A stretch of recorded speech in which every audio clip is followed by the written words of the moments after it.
Hey legends, I've got an interesting one for you today. I found this video on the Chris Van Vliet podcast. He interviews various celebrities, but mainly famous pro wrestlers. And we got Kevin Owens on the show today. He's a guy that I'm quite a fan of, actually. He seems like a very down-to-earth guy. You know, he's not the usual conventional wrestler. You know what I mean? He kind of got the dad bod rocking. And, he's a regular family man as well. Seems to be a straight shooter. Always has striked me as a man of the people, so I'm a big KO fan. And today he's basically touching on his experiences meeting fans, or you could say obsessive fans, I guess, at airports and things of that like. And I just found this very interesting, so I thought we would react on it today. I'm very fascinated with parasocial relationships and things like that. So, yeah, let's see if we can get anything out of this interview today. Which inscription are you hoping people will find soon? Like There's one that I wrote that I don't think anybody has found yet. It says, "Don't follow us at the airport." And that one's like that's that one that people should take that to heart. That feels personal. Yeah, we love our fans, we really do. And what I do now at airports is I come and when they're all waiting for their autographs, I just go, I don't sign at the airport, but I'll gladly take a picture with you. I mean, so far so good. I mean, I just think that's healthy boundary setting, hey. But, I think a lot of people, obviously, and naturally so, see all the privilege in the performing arts, and there is, high salaries, fringe benefits, perks, fame, admiration, things like that.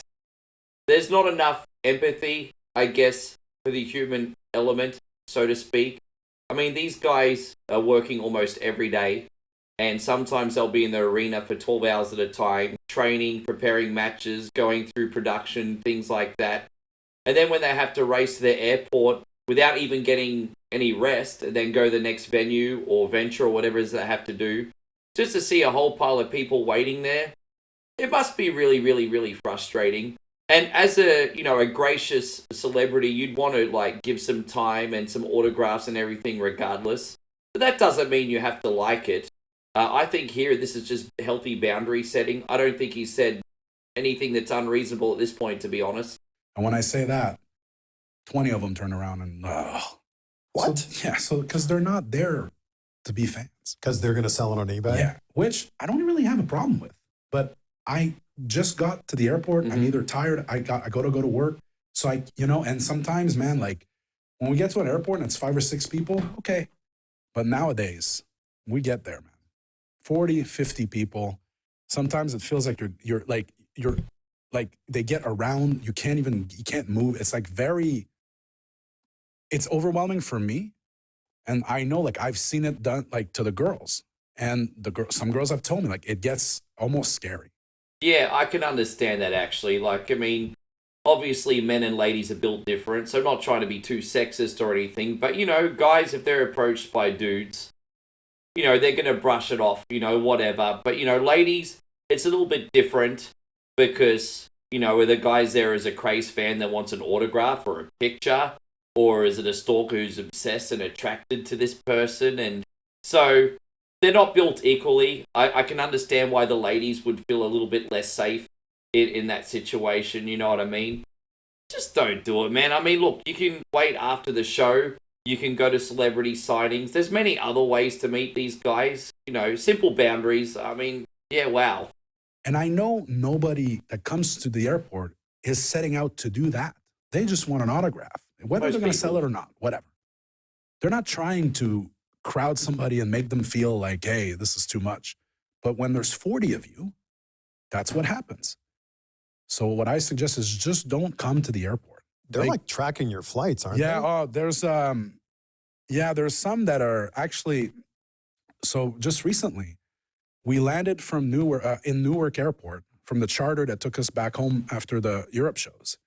And there's 11 or 12 of us. The flight was delayed. We landed late. 11 or 12 of us are trying to make our connection, and we're all going to be really tight. So we're all running, we get to right where we have to cross back into security to get to our flights. And all of us are trying to make it within 15 minutes. And there's 10 people trying to get us to sign. Oh, I think I saw a couple videos recently. One was when he was with Rhea Ripley and she just got approached, I think, at the exit gate. by a bunch of fans, or was it the rival game? I don't know, one of the other, you know what I mean? Anyway, a bunch of fans approached her, and Kevin, she's being very, very polite, but Kevin Owens is like, look, we got to go. And he did the gentlemanly thing and led her safely back to her flight, you know what I mean? And then there was another video I saw of Rhea Ripley where she was signing autographs at the airport for maybe about 5 or 6 people. And all of a sudden, within a matter of 30 seconds, there was like 3 dozen people there. And you could tell she was on the border of trying to remain polite and then get really agitated, and understandably so. And I'm paraphrasing a little bit, but she said something along the lines of, oh, you guys just keep coming, don't you? And I felt for her in that video. That's one of the first times I've actually seen a wrestler at an airport, and I really had empathy for their invasion of their personal space, you know what I mean? A couple times I've seen, like, Brock Lesnar get approached, he's like, yeah, nah, and a few other people. But this was the Rhea Ripley video I'm talking about, was the first time I saw overzealous fans just not understanding the concept of boundaries, and yeah, it wasn't cool. And I had to say, now is not the time. Get away from us. We don't have time. We're all rushing for our flights. And I think they got the message, thankfully. But there's just times too where we just can't do it. Or like some of them have started buying tickets to get across security. So they meet us at our gate. Oh my gosh. Yeah, now that's pretty crazy. I mean, it's one thing to know when wrestlers are going to come into town and maybe be at an airport having lunch and just chilling out and hoping you see one of your celebrity, heroes, so to speak. Even that, I think, is pretty crazy. But to actually book a ticket so you can bypass security and get access to a pro wrestler, I guess you could say, in the other area, I guess, not the exclusive area, but like, the more secluded area, so to speak, before they board their flights or come off or whatever. Yeah, that's nuts. That's crazy. And I mean, I guess I shouldn't be surprised that stuff goes on, but I mean, that's the first I've heard of it, and I'm like, wow. And those guys, to me, are like rotten. Yeah, good on you, If Kevin. you do that, you're an asshole. And I told that to one of the guys that did it recently. As I was walking by him, he was at our gate, and he's trying to get me a sign. I go, nope. He goes, well, Stone Cold doesn't have a problem signing. I told him, okay, good for you. And he's like trying to talk shit because he's at an airport. Yeah. Yeah. I mean, it's very, very easy for people when they have the security and cameras and the safety of being a public place to try and get a little smart. I mean, that just sounds like the internet itself as well, doesn't it? People always trolling and talking shit on the internet. Yeah, I'd like to see you try doing that behavior on the street when it's just one-on-one, you know what I mean? For sure. So he can do it. He knows nothing's going to happen to him. He would never do that in the street. Yeah, right. There you go. You know exactly. what I mean? But Yeah. that just says a lot about the kind of people I remember seeing a video of Ray being ambushed in between flights, past security. He's trying to catch his flight. And I think he told them, I don't have time to do this. And then they tried to put it online and say Ray was rude or whatever. This just... Yeah. That's also another problem if you think about it. Now, we're in a day and age where people on the internet believe anything that they see in articles or what's written, especially when it comes to dirt sheets. I'm surprised some of these writers still have any credibility, but they'll be splurting their nonsense online and people still believe what they read. And so, yeah, as I said, you'll have a wrestler at the airport really, really tired after a 15-hour shift. Someone will come up for an autograph. They'll be like, no, walk to their flight.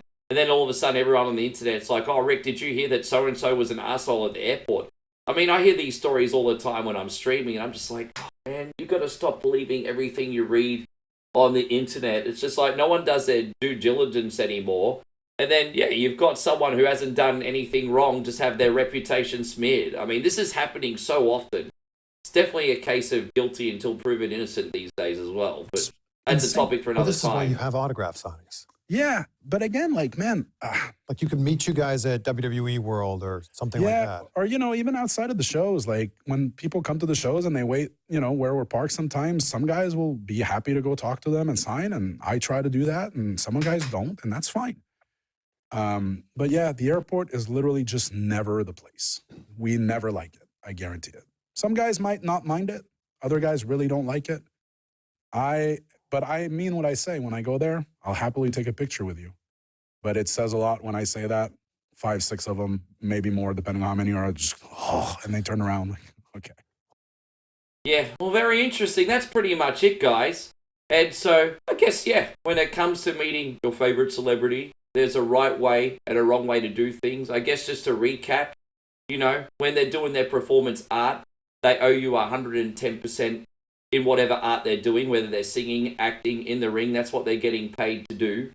But afterwards, you know, they've got lives, they've got families, they've got other responsibilities.